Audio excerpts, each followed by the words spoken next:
Hello everyone. Let's move ahead with our next lecture on lesson 1 of social science and the heritage of India.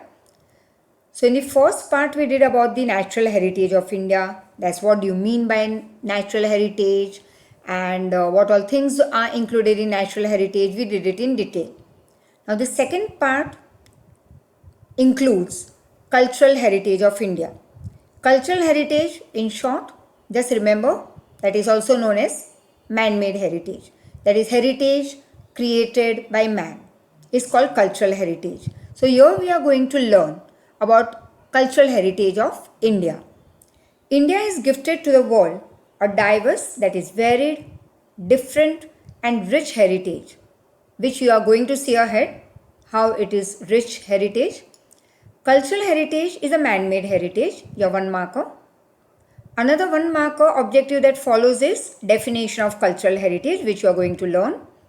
Whatever is received or created by human with his tact, wisdom, art and skill is called cultural heritage. Now, starting from Aryan, Kshatrap, SK silent over here. Then there's Kushan, Huns, Persian, Turks, Arabs, Mughal, Britishers, French, etc. castes and tribes came to India. All these tribes, as I told you in the previous part also, that Aryan, Dravidian, Kshatrap, Kushan, Huns, and the last Britishers, French, many such castes and tribes came to India. They settled over here. They brought their culture along with them, got mingled up or mixed up with Indian culture, and this is how our Indian culture became vast and varied. Indian culture from the exchange between all this has become very rich. Next, the people of India from the prehistoric period have contributed greatly to the people of the world, and the art of architecture and sculpture are 5,000 years old. Here one more objective that follows over here is 5,000 years. So the art of architecture and sculpture is not 500 or 1000 or 2000 years old, but is as old as 5,000 years or more than that. The remains of Indus Valley civilization, that is Sindhu, is a proof, that is evidence of this. That is, when you have a look at the remains of Indus Valley civilization, is a proof that our cultural heritage is more than 5,000 years old. On seeing the remains of the figures of god and goddesses, humans, animals, and several toys, as well as sculpture of a man with a beard and the statue of a dancer, one feels self-esteemed, that is self-raised, and proud, that is we feel proud about all these things as they are included in our cultural heritage. So once again, what are the things that are included in our cultural heritage in short? Are the art of architecture and sculpture, then the statues of figures of gods and goddesses and humans, animals, several toys, and then there is a sculpture of a man with a beard and the statue of a dancer. When we have a look at all these things which are included in our Indian cultural heritage, we feel very proud of our heritage. Let's move on to our next part. Further, when we look at the figure of the bullock or lion on an inverted lotus of modern era, that's modern period, or when we have a look at the statue of Gautam Buddha in a meditative mood, that is in a form of meditation, or when we look at the Kalkan statues of Jain Tirthankar, the caves of Ellora of Rashtrakuta dynasty, etc. When we have a look at all these things, we feel very proud of our cultural heritage, we feel glad, and also we respect our cultural heritage. Now the blank that you can see on the right hand side is a pic which you can refer to in your textbook. Now our cultural heritage accommodates means includes palaces, buildings, sculptures, stupas, viharas, chaityas, temples, mosques, tombs, forts and gates. And why all these things also are said to be a part of our cultural heritage? Because as the definition says, that cultural heritage is man-made heritage, and all the things, once again, let me remind you, all the things that are made by man are termed as cultural heritage. It could be the rules and regulation, it could be the constitution, it could be the religion, it could be Vastu Shastra or political science or lot many other things created by us is a part of our cultural heritage. And you're also going to learn as for objective, the first paragraph of this slide that is about the Gautam Buddha in a meditative mood and all. So let's continue again. That our cultural heritage includes palaces, buildings, sculptures, stupas, viharas, chaityas, etc. Even historical places of a freedom movement like Sabarmati Ashram, Dandi, Bardoli, Wardha, Shantiniketan, that's in Kolkata, Delhi, etc. can also be considered as a part of our cultural heritage. Besides this, language, script that is the writings, discovery of zero, mathematics, calendar, astronomy, and literature, religion, Yuddha Shastra, chariot, political science, zoology, botany, Vastu Shastra, religion, republic, judiciary, legislation, environmental protection, etc.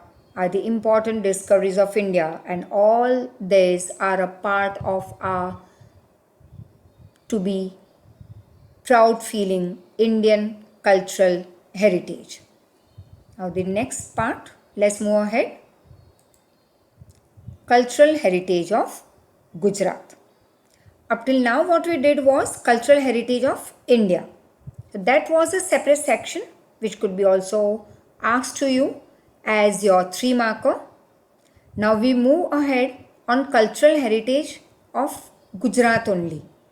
So here also there will be lot many names which you will have to remember for your objectives. But this all will be provided to you in the notes that will be provided to you. So you need not worry about it, but go through this and your textbook as many times as possible. Now, cultural heritage of Gujarat. The places having cultural, legendary and archaeological importance are Lothal, that's in Dholka Taluka, Rangapur, Limdi Taluka in Surendranagar district, Dholavira, that is in Kutch district, Rosari or Srinathgarh, Rajkot district, etc. Now here one thing you will have to remember properly, that from lesson 1 to lesson 21, the words that are written in brackets are equally important for you to learn as for your objectives. So here the places having cultural importance and legendary and archaeological importance we have already seen here. Apart from that, the places of pilgrimage are Victory Tower of Vadnagar, stone inscription of King Ashoka at Junagadh, Sun Temple of Modhera, that's very famous, you all must have seen, being a resident of Gujarat, Gate of Champaner, Rudra Mahalaya of Siddhapur, Mansar Lake of Viramgam, Jama Masjid of Ahmedabad, that's also very famous and beautiful, Jhulta Minara, Shaking Towers, Siddhi Saidni Jali, one must go and see these places which are in Ahmedabad itself, many of them. Then there are temples of Hatir Singh, Shastraling Lake of Patan, Raj Mahal of Vadodara, Tomb of Mohabbat Khan, Parsi Agyari of Navsari. All these places are termed as cultural heritage of Gujarat and they are worth seeing places. So move ahead on your next part. That's the same cultural heritage of Gujarat continues on this slide also. That places having religious importance are Dwarkadish Temple of Dwarka, Shardapit of Jagadguru Shankaracharya, Somnath Temple, one of the 12 Jyotirling, Ambaji in North Gujarat, that's in Banaskantha district, Bahucharaji in Patan district, Ranchodrai Temple, Dakor Kheda district, and Shamlaji, Arauli district, etc. So all these names that I just told you just now, these are all related to our religious importance. Well-known religious, social and tourism-oriented places in Gujarat are Polo Forest, once again a beautiful place to visit, Not now, naturally, maybe very soon in the next few days. So, Polo Forest in Vijayanagar, Sabarkantha district. Then there's Kite Festival, which is very famous of Gujarat. Then there's Kankaria Carnival in Ahmedabad, Tanariri Festival, Vadnagar, Northern Dance Festival, Modera, Ranotsav in Kutch, etc. So all this could be termed as your very important part of cultural heritage of Gujarat. Equally very important for you to learn for your objectives. The next topic that we are moving ahead is with tourist places of Jain and Buddhist. Jain and Buddhist religion existed, that is prevailed in India. Consequently, that is the result is that Jain and Buddhist caves are seen at various places in Gujarat, that's at Vadnagar, Taranga, Khambhalia, Shamlaji, Koteshwar, Talaja, Dak, Jagadia, etc. Next, we move on to fairs of Gujarat. Now, fairs of Gujarat, that is varied culture of Gujarat, is seen in many places. Hence, fairs having traditional, religious, and social importance are held. Some important fairs among them are given below, which you need, of course, to learn. Initially, you can learn the name of the fair and the place of fair, but as on you keep on repeating and the first two part becomes easy for you, then you can move on to the tithi or time of fair.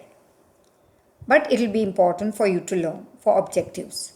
Now, first one is Modhera Fair, that is in Mehsana, that is third week of Jan. Bahuchareji Fair, that is in Patan. The tithi or time of fair over here is Chaitra and Poonam. Third is Shamlaji Fair, that is in Arauli. The tithi of fair is Kartik Sud Agyar, it is called, to Amas. Fourth is Bhadarviya Poonam Fair, Ambaji, Banaskantha. Bhadarviya Poonam, it is held on this particular tithi. Fifth is Bhavnath Mahadev Fair, Girnar, Junagadh, Magvad, 9 to 12. And sixth is Tarnetar Fair, that is at Surendranagar, first week of Bhadrapad. Now, we will continue the other part in the next video, but till then, once again let me remind you that go through your textbook perfectly, keep on listening the videos, solve the worksheets that follows your videos, and take care of yourself. Thank you so much. See you soon.